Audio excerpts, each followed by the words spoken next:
जिक्र है हुजूर बड़े महाराज जी ने कार्यकाल में ज्यादातर सत्संग पाकिस्तान में स्थित एक जगह है काला बाग, जहाँ की संगत बड़ी प्रेमी थी।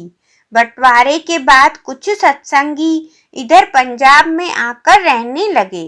पाकिस्तान में काला बाग में अक्सर हुजूर बड़े महाराज सत्संग देने जाते थे। काला बाग के पास एक गांव में एक बुजुर्ग महिला जिसकी उम्र 80 साल से ऊपर थी। उसको पता चला कि ब्यास वाले संत काला बाग में सत्संग देने आने वाले हैं।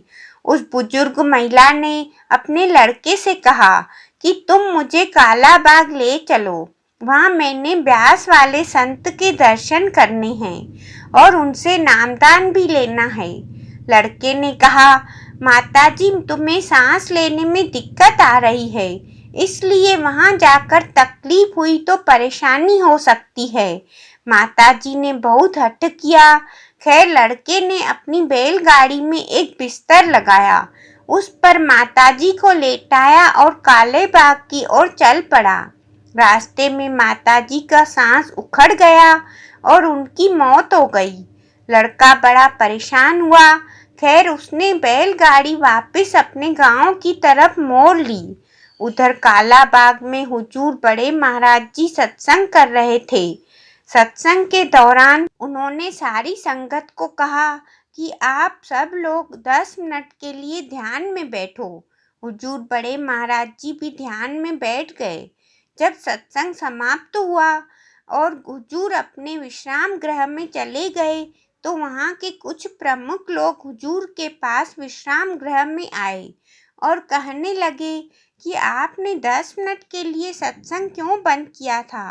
हुजूर बड़े महाराज जी ने टाल दिया, परंतु वह लोग न माने और जिद करने लगे।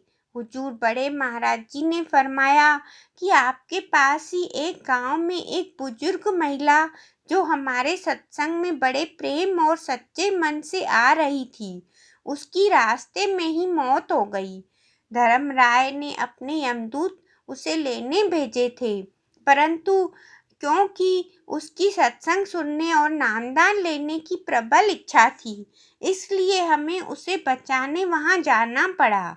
यमदूत कह रहे थे कि यह हमारा जीवन है, तो हुजूर कहने लगे कि मैंने कहा आप उसके घर से सत्संग वाले स्थान तक कदम गिन लो।